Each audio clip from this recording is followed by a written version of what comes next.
pihak terkait kuasa hukumnya memperdalam. Terima kasih Yang Mulia. Pak Aceh, mohon dijelaskan lebih detail tentang bantuan El Nino. Karena di dalam sidang ini ada seorang ahli dalam sidang yang lalu menerangkan bantuan El Nino itu naik drastis begitu. El Nino-nya sudah berakhir bulan November, terus sampai Januari masih juga ada bantuan El Nino. Apa itu betul? Berdasarkan data yang diungkapkan tadi, apa betul ada lonjakan kenaikan bantuan El Nino itu?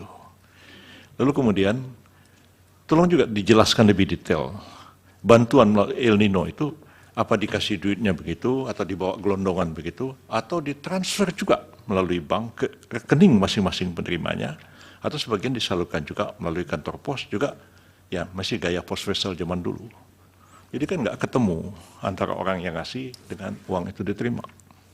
Ini supaya mengklarifikasi, supaya seluruh rakyat juga yang menonton sidang ini tahu sebenarnya tidak penjelasan dari Pak Aceh ini akan mengklarifikasi masalah-masalah bantuan sosial ini. Yang kedua, saya sendiri paham misalnya, di Seknek saya paham tentang ini. Presiden itu juga, apa betul nanti tolong dijelaskan, itu punya anggaran untuk memberikan bantuan itu, bantuan ini. Yang zaman Pak Harto dulu namanya Banpres. Dalam persidangan ini, baik kuasa hukum pemohon 1, pemohon 2, Presiden kemana-mana bawa bansos. Apa itu betul? Di mana anggaran bansos Presiden yang ditayangkan dalam screen tadi? Coba Pak Aceh jelaskan. Itu bansos bukan? Supaya kita ini tidak menyebarkan fitnah dalam persidangan ini. Ada lagi? Nanti dikumpul aja dulu Pak Aceh. Silakan Pak Hotman. Ya, terima kasih Yang Mulia. Pertanyaan pertama kepada dua saksi, apakah Komisi 8 secara rutin memanggil Presiden atau menterinya untuk rapat kerja pertanggungjawaban atas Pelinsos ini, termasuk bansos? Kenapa saya tanyakan ini? Saya dari tadi merenung dalam kasus ini. Dalam permohonan yang menjadi dasar utama adalah Jokowi dituduh mempersalahgunakan bansos dan juga TSM. Intinya nanti bagaimana bisa nanti majelis MK memutus Jokowi bersalah atau tidak sementara orangnya tidak ikut sebagai pihak. Dalam pengalaman kami 38 tahun sebagai pengacara dengan ribuan perkara, kalau ini perkara perdata pasti NO. Pasti tidak dapat diterima karena pihaknya tidak mungkin dinyatakan melanggar hukum tapi tidak pernah diperiksa. Khusus di legislatif pernah nggak diperiksa Jokowi atau menterinya. Yang kedua, ini yang paling sering dilontarkan di sidang ini khususnya oleh rekan saya yang paling ganteng Saudara Bambang. Katanya Jokowi itu berkeliling di kantong-kantong di mana pernah Prabowo kalah. Pertanyaannya, apakah benar bahwa apapun yang diserahkan oleh Jokowi itu kepada keluarga KPM, penerima manfaat, datanya harus berdasarkan yang Bapak bilang tadi, DTKS, data terpadu kesejahteraan sosial. Hanya, benar nggak? Hanya diambil sampel beberapa, di beberapa titik, barulah Jokowi datang simbolik. Ya, jadi apakah benar bahwa apa yang dibagikan oleh Jokowi tersebut hanya secara simbolik dan itu bukan data yang dibuat-buat, bukan dari kantong Jokowi, tapi murni dari data terpadu DTKS yang sudah ada di Kementerian Sosial. Ya, untuk membantah bahwa bukan Jokowi datang untuk kampanye. Yang ketiga, salah satu adalah yang sebagaimana Bapak tadi itu mengatakan bahwa Perlinsos itu itemnya banyak dari mulai energi, pupuk, BPJS, hanya BPJS saja 98,8 triliun. Bansos di 2023 cuma 97 triliun. Pertanyaan kami adalah, di dalam rapat ini, di dalam sidang ini kemarin ada saksi mengatakan Jokowi melakukan korupsi karena mengambil anggaran dari kementerian lain dipindahkan ke bansos. Yang saya tahu itulah namanya automatic adjustment, yaitu kalau kementerian lain ada anggarannya sisa 5 atau 3%, maka itu Jokowi berwenang memindahkan ke anggaran lain. Pertanyaan saya, selama periode Bapak di DPR, sudah berapa tahun automatic adjustment itu berlaku? Apakah hanya gara-gara menjelang pemilu atau memang sudah lama? Dan apakah itu perbuatan ilegal? Apakah harus minta persetujuan DPR? Dan apakah itu perbuatan korupsi? Ya. Cukup, Pak Hotman? Satu lagi terakhir. Iya. Satu terakhir. Apakah benar bahwa 01 pun dan 03 waktu jadi gubernur juga membagi-bagi bantuan sosial dan namanya apa? Terima kasih. Iya. Cukup ya? Izin yang mulia. Oke, yang terakhir. Tambahan pertanyaan satu aja yang mulia. Iya. Baik. Saksi Pak Aceh ya. Tadi saudara saksi menjelaskan bahwa dalam perlindungan sosial ini ada terdapat 3 kategori. Pertama, bantuan sosial, jaminan sosial, dan subsidi dan perlindungan sosial lainnya. Saya khusus bertanya tentang bantuan sosial yang kategori 2, yaitu bantuan sosial pada kondisi tertentu. Pertanyaannya, siapa yang menentukan bantuan sosial pada kondisi tertentu ini? Apakah bantuan sosial pada kondisi tertentu ini dibahas bersama dengan Komisi 8 DPR RI?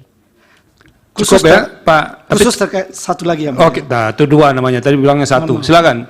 terkait bantuan BLT El Nino, apakah benar bahwa bantuan El Nino ini atas arahan langsung dari Presiden Joko Widodo? Terima kasih yang mulia. Cukup. Pemohon. Pak Refli, silakan. Oke, tadi ada pernyataan ya bahwa dari saksi Aceh ya lebih condong insentif legislatif daripada pilpres. Itu maksudnya apa ya? Apa pilpres juga ada insentif tapi lebih condong ke legislatifnya? Itu satu pertanyaan ya. Biar clear kita.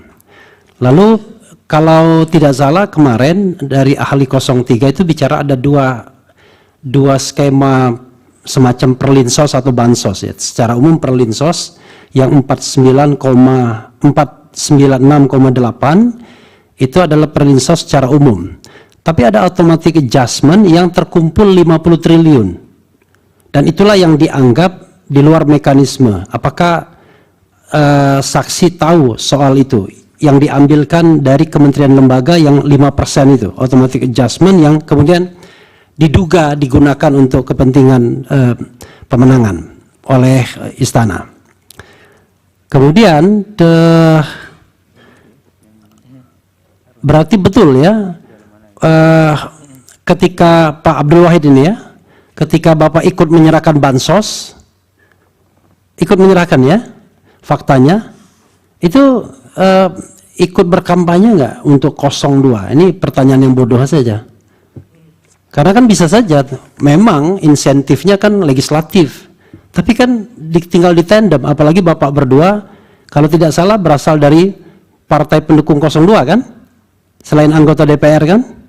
Oke, makasih. Cukup. Ada lagi? Pak Wakil Kamal, ringkas-ringkas saja. Ya, saudara saksi dari Pak Aceh, Pak Airlangga Hartarto membagi-bagikan bansos beras 10 kilo kepada masyarakat Desa Kuta, Kecamatan Pujut, Kabupaten Lombok Tengah, Nusa Tenggara Barat. Airlangga Hartarto dalam sambutannya menyampaikan, oleh karena itu Bapak Presiden dalam sidang kabinet kemarin meminta agar BLT El Nino juga untuk dilanjutkan sampai bulan Juni. Terima kasih sama Bapak Presiden. Dan dijawab oleh masyarakat yang hadir dengan kata-kata terima kasih Bapak Presiden. Jadi tolong Ibu bicara terima kasih pada Pak Jokowi. Tolong direkam bisa. Ini adalah pertanyaannya, apakah ini kan ketum Anda, apakah Anda ikut dalam acara tersebut atau tidaknya tahu? Karena ini viral banget. Yang kedua, pertanyaannya berkaitan ini, yang dibagi-bagi itu dari anggaran Kemensos atau di luar itu? Kemudian Ini yang ketiga ya? ya, Pertanyaannya. melanjutkan automatic adjustment tadi ada sekitar 50 T, apakah juga DPR tahu berkaitan dengan hal tersebut? Jadi yang dibagi-bagi Pak Jokowi juga dari mana? Apakah itu dari Kemensos atau antara Bapanas dengan Kemensos? Ini kan ada dua anggaran yang berbeda. Yang dijelaskan oleh saksi, setahu saya itu semuanya dari Kemensos. Tapi yang kemudian ada di Bapanas yang bagi-bagi beras juga, ada yang dibagi-bagi Pak Jokowi, itu dari mana? Cukup. Ya. Yang termasuk PJ Hero itu bagi-bagi. Kira-kira itu ya? Cukup. Pemohon 2. Terima kasih Yang Mulia. Saya ada 3 pertanyaan yang saya ingin ajukan pada Saudara Aceh sebagai saksi. Nah, tadi Saudara Aceh bicara mengenai payung perlindungan sosial. Antara lain disebutkan bahwa ada yang bantuan sosial yang sifatnya reguler dan ada juga yang tidak reguler dalam keadaan-keadaan tertentu misalnya. Nah, saya ingin tanya berapa persentase dari bantuan yang non-reguler yang dialokasikan misalnya. Walaupun pertanyaan mengenai bantuan yang reguler itu juga cukup penting, tapi saya ingin mulai dengan itu. Nah, kenapa saya bertanya mengenai ini? Karena kita bicara mengenai satu isu yang sangat fundamental dalam kehidupan kita berbangsa dan bernegara. Kita bicara mengenai pasal 33 Undang-Undang Dasar 45, yang judulnya itu kesejahteraan sosial, social welfare. Juga ada kaitannya dengan pasal 34. Nah, saya masih ingin tahu ya, kenapa disebut bantuan. Sebab saya kalau membaca pasal 33 dan 34, sebetulnya bukan bantuan, itu hak, itu entitlement, ya, perlindungan, ya, hak yang inherent dalam diri manusia sebagai warga negara di Indonesia ini. Tapi kenapa tidak disebut welfare benefit, ya, atau hak kesejahteraan seperti yang dimasukkan dalam pasal 33? Karena konotasi bantuan itu charity, itu kedermawanan. Nah, negara itu tidak perlu dermawan, negara itu perlu memberikan hak kepada warga negaranya. Nah, itu pertanyaan pertama. Yang kedua, tadi disebutkan ada berbagai jenis bansos. Saya juga melihat dalam prakteknya paling tidak ada 10 atau 11, mungkin juga lebih. Ada Undang-Undang nomor 13 yang menyangkut fakir miskin, ada Undang-Undang nomor 11 tahun 2009 mengenai kesejahteraan sosial, ada juga Undang-Undang nomor 14 tahun 2019 mengenai pekerja sosial. Dan kalau kita mau melihat lebih jauh, ada yang sangat berhasil, yang saya juga appreciate, ketentuan perundang-undangan mengenai BPJS. Buat saya ini satu program yang sangat bagus misalnya. Nah, pertanyaan saya, apakah semua yang disebut bansos dalam tanda kutip itu ada di dalam ketiga undang-undang ini? Apakah ada bansos yang tidak masuk dalam undang-undang ini, yang juga dibagikan? Ya, saya memahami bahwa bansos itu ada dalam APBN. Dan untuk tahun 2024 jumlahnya sangat fantastis, paling tinggi di antara semua bansos yang pernah ada, 496,8 triliun plus automatic adjustment yang 50 triliun. Nah, ini jumlahnya besar sekali.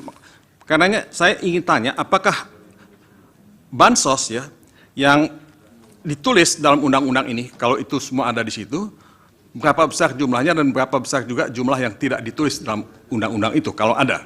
Ya. Nah, ini pertanyaan nomor 2 yang saya ingin ajukan. Dan pertanyaan nomor 3 adalah, saya melihat ya sila keadilan sosial, sila kelima dalam Pancasila, ini menjadi dasar dari semua bantuan sosial ini.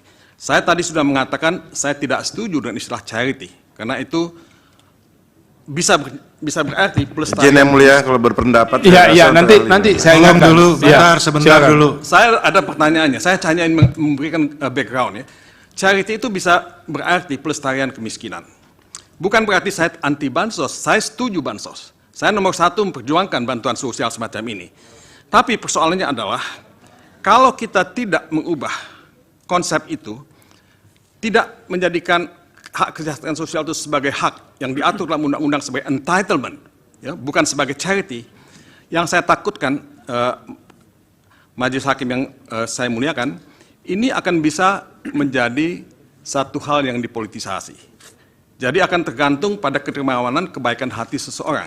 Seperti yang kita saksikan sekarang ini, dia diatribusikan kepada Jokowi, ya, kepada Presiden. Nah, kalau dia jadi entitlement, dia menjadi hak dari setiap warga negara yang ada dalam undang-undang. Nah, saya cuma khawatir itu karena concern kita selama ini adalah kenapa bansos itu dipolitisasi, as if itu hanya kebaikan seseorang. Mungkin ini pertanyaan saya yang saya kira bukan saja penting untuk sekarang, tapi mungkin juga penting untuk masa depan bangsa ini. Terima kasih. Terima kasih. Nanti kalau yang berkaitan dengan pendapat nggak usah dijawab, karena ini kan yang dijelaskan fakta saja. Mungkin sebagian yang disampaikan Bang Mulya itu soal yang berkaitan dengan kebijakan. Silakan, ada lagi? Sedikit yang mulia. Pak Masdir. Pertama yang saya untuk meneruskan apa yang disampaikan oleh Bang Mulya tadi, berkenaan dengan perlindungan sosial yang disebut-sebut oleh beberapa banyak pihak. Ini kan yang jadi persoalan buat kita adalah ketika ada satu peraturan presiden nomor 125 tentang pengelolaan cadangan pangan pemerintah. Nah, pengelolaan cadangan pangan pemerintah ini juga termasuk di dalamnya adalah bantuan-bantuan berupa beras yang dilakukan oleh presiden. Yang tadi saya tidak tahu apakah itu terkait langsung dengan automatic adjustment itu atau tidak. Akan tetapi yang kita persoalkan, ini bukan persoalan pemberian pengadaan dari beras-beras itu. Karena pengadaan terhadap hal ini dilakukan oleh Badan Pangan yang juga diberi kewenangan oleh Perpres ini untuk membagikannya. Sementara secara real selama ini segala bentuk bantuan sosial atau apapun yang kita sebut itu by name by address sudah selalu dilakukan oleh Kementerian Sosial. Nah, ini yang saya kira Pak Aceh, tolong kami diberikan penjelasan. Apakah memang pengadaan ini, ya, terutama pemberian bantuan pangan ini, seperti bansos beras ini, itu ada persetujuan juga dari DPR. Itu pertanyaan saya yang pertama. Kemudian yang kedua, ya tentu kita setuju soal bansos pangan tunai dan seterusnya itu yang selama ini memang kita ketahui itu dilakukan melalui pos, bahkan juga ada yang melalui bank. Yang jadi persoalan adalah, ini yang saya mau tanya kepada Pak Aceh, bagaimana sikap Komisi 8 terhadap bansos yang dicairkan ketika terjadi kita krisis minyak goreng? Ya, bansos itu oleh BPKP dianggap sebagai kerugian keuangan negara yang mencapai 4, sekian triliun. Ya. Padahal bansos yang diberikan untuk kegiatan karena adanya krisis minyak goreng itu berasal dari Kementerian Sosial, yang mulia. Ya. Nah, dalam keadaan seperti ini, saya tidak pernah mendengar sikap dari Komisi 8 terhadap urusan ini. Ya. Akan tetapi sekarang justru mereka Pak Masdir fokus saja ya kepada yang didalilkan. Jangan nyerempet ke kasus-kasus lain, nanti jadi beda. Baik, terima kasih yang mulia. Saya ingin mendapatkan pencerahan dari saksi ini mengenai apa sih prinsip dasar pemberian bansos ini dan bagaimana pelaksanaannya. Bagaimana juga sikap mereka terhadap hal-hal yang selama ini menjadi masalah. Nah, kita kan nggak mau juga ini nanti akan bermasalah. Itu yang kedua. Yang ketiga, yang saya juga ingin... Yang terakhir ya, Pak Magdir. Ya, terima kasih yang mulia. Saya yang terakhir, selama ini kita yang tidak pernah mendengar evaluasi yang dilakukan oleh Komisi 8, terutama terkait dengan apa yang kita sebut termasuk diantaranya itu tadi ada pembagian bansos yang langsung atau yang tunai atau juga yang melalui kantor pos, ya, terutama terkait dengan yang nilainya yang dihubungkan dengan bansos dalam pemilu yang 496 triliun ini, apakah sudah ada bentuk semacam apa ya penyampaian atau pertanggungjawaban dari pemerintah terhadap persoalan ini? Itu yang mulia. Terima kasih. Terima kasih. Dari KPU? Yang mulia, izin satu yang mulia. Cukup, sudah 2. Waduh. Ya. Tadi pengembangan bisa yang lain. Ya nggak apa-apa dari situ. Di sini juga 2 kok tadi. Silakan dari termohon ada? Cukup. Pihak Bawaslu, meja hakim, Pak Arsul silakan. Terima kasih Pak Wakil yang mulia, selamat dulu untuk sahabat saya Pak Dr. Aceh Hasan dan Pak Wahid terpilih kembali. Itu namanya diberkahi. Nah, saya melihat bahwa banyak di antara kita yang kemudian bicara tentang bantuan sosial tetapi barangkali belum sempat membaca legal framework-nya, kerangka hukum. Saya kira kita perlu membaca lebih dulu apa sih yang dimaksud dengan bantuan sosial atau perlindungan sosial. Maka hemat saya yang perlu dibaca pertama adalah PMK nomor 254 tahun 2015 yang kemudian diubah menjadi PMK 228 tahun 2016 tentang belanja bantuan sosial pada Kementerian Negara dan lembaga. Yang kedua, Peraturan Presiden nomor 63 tahun 2017 tentang penyaluran bantuan sosial. Nah, kalau kita baca dua peraturan itu saja, maka kita akan memahami bahwa yang namanya bantuan sosial itu domainnya bukan hanya ada di Kementerian Sosial saja, ya. Termasuk kita mungkin memang bisa mempertanyakan kok Presiden bagi-bagi apa tidak, tetapi kita harus baca itu di dalam pasal 1 angka 3 Perpres 63 tahun 2017 bahwa pemberi bansos itu adalah satker pada kementerian atau lembaga pada pemerintah pusat dan atau satker pada perangkat daerah pada pemerintah daerah. Jadi nanti harus ditelusuri dulu dari sana. Yang kedua, dalam memahami kebijakan tentang bantuan sosial ini, saya kira semuanya kita juga perlu baca Undang-Undang nomor 28 tahun 2002 tentang APBN tahun anggaran 2023 dan Undang-Undang nomor 19 tahun 2023 tentang APBN tahun anggaran 2024. Kalau enggak, kita itu ya berpendapat saja tetapi tidak membasiskan diri pada aturan perundang-undangan. Padahal kita katanya negara hukum, ya. Nah, jadi ini, saya ingin minta konfirmasi saja ini pada Pak Aceh dan Pak Wahid, ya. Bahwa pertama kalau kita bicara ini yang ada di APBN 2024 yang sekarang sedang berjalan, ya, jumlah anggaran perlindungan sosial ini 496,8, ya. Ini adalah total, ya, dari perlindungan sosial tidak hanya yang dalam bentuk atau yang masuk dalam nomenklatur bantuan sosial saja. Itu dulu. Tadi kan disebut ada jaminan sosial dan lain sebagainya, ya, itu dulu. Nah, yang kedua, ini tidak ditangani hanya atau dialokasikan hanya untuk Kementerian Sosial saja, tetapi untuk seluruh kementerian dan lembaga, termasuk untuk penanggulangan bencana, ya, yang berdasarkan Perpres tadi itu memang kemudian dikasih alokasi anggaran. Saya ingin minta konfirmasi itu, ya. Nah, yang berikutnya, meskipun ini baru akan kita dalaminya besok ketika Menteri Keuangan itu memberikan penjelasan, ya.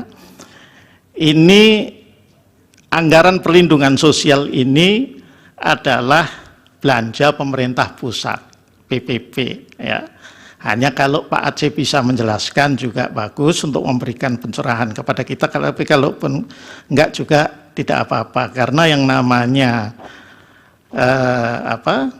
belanja pemerintah pusat itu dibedakan atas belanja menurut fungsi, belanja BPP menurut organisasi, dan BPP menurut program. Ini yang mana ini? 496. Nah, bansos itu memang agak fleksibel. Dibuat seperti itu dalam APBN kita. Dan itu sejak zaman dulu, bukan hanya pemerintahannya Pak Jokowi saja, saya kira, saya lihat. Makanya selalu ada isu kalau mau pilpres itu terkait dengan bansos. Dulu zaman Pak SBY, seingat saya itu ada isu tentang BLT lah. Nah, itu bentuk. Jadi selalu jadi isu. Berbeda dengan dana desa yang selalu disebut-sebut oleh Prof. Yusril. Kalau itu jelas, sudah teranggarkan sekian, bagian dari TKD, ya. TKD itu transfer ke daerah. Jadi yang namanya APBN itu terdiri dari dua belanja negara besar. Dua belanja negara itu terdiri dari dua nomenklatur besar, BPP, ya, belanja pemerintah pusat, sama TKD namanya, transfer ke daerah. Saya nggak pernah jadi anggota Banggar, tapi karena pernah jadi anggota DPR yang masih ngerti lah begini-begini itu, gitu ya. Nah, jadi itu yang harus dipahami, ya. Maka ada fleksibilitas. Nah, mestinya pendalamannya adalah mengapa dikeluarkan begitu banyak di awal tahun di 2024. Ya, ini kalau Pak Aceh bisa jawab, syukur, enggak juga enggak apa-apa, gitu ya. Nah, mengapa dikeluarkan di 2003 itu, ya, di 2023 itu di akhir-akhir, di Oktober November. Itu boleh didalami, kalau mau didalami saya kasih clue itu, ya. Kenapa? Karena memang kalau sudah November Desember harus dihabiskan, kalau enggak kan jadi silpa nanti, jadi sal, akan seperti itu, ya. Jadi itu saja barangkali sedikit yang mungkin Pak Aceh bisa menambahkan pencerahannya, atau Pak Wahid. Terima kasih. Terima kasih. Ini dari bekas anggota DPR ke anggota DPR. Prof. Guntur, silakan. Ya, terima kasih Yang Mulia Pak Wakil. Singkat saja untuk Pak Aceh dan Pak Wahid terkait dengan metode penyaluran. Kalau tadi Pak Aceh menyampaikan bahwa metode penyaluran bansos ini dilakukan melalui cash transfer atau melalui PT POS. Berarti kan ini sifatnya ya penyalurannya langsung ya ke penerima manfaat. Tapi tadi saya dengar juga dari Pak Wahid bahwa Pak Wahid dalam hal bansos ikut dalam hal penyerahan bansos. Nah, sebenarnya ini metodenya ini sebetulnya yang mana nih? Apakah memang dua-duanya kombinasi, atau kalau tadi saya dengar dari paparan dari Pak Aceh itu kan hanya dua metodenya, metode cash transfer dengan metode PT POS. Nah, tapi kalau ada penyerahan melalui yang langsung, ya sebagaimana yang disampaikan oleh Pak Wahid, nah apakah memang untuk bansos ini ada metode ketiga gitu dalam bentuk penyerahan langsung itu? Mungkin bisa ada penjelasan menyangkut ini Pak Aceh dan Pak Wahid. Ya, terima kasih. Terima kasih Prof. Guntur. Terakhir Prof. Eni Nurbaningsih, silakan. Terima kasih. Satu saja saya Pak Aceh. Itu di tayangan halaman 5 itu anggaran terkait dengan perlinsos lainnya, itu kok naiknya hampir 2 kali lipat ya, 53,1 triliun. Apakah memang ada force mayor yang memang harus kemudian mendapatkan pos sebegitu besarnya? Di halaman 5 Pak, tabel itu. Mungkin bisa dijelaskan Pak ya. Terima yang kasih. Anggaran perlindungan ini. Ya, perlinsos lainnya itu loh Pak. Ya. Itu ya, terima kasih. Cukup Prof. Eni.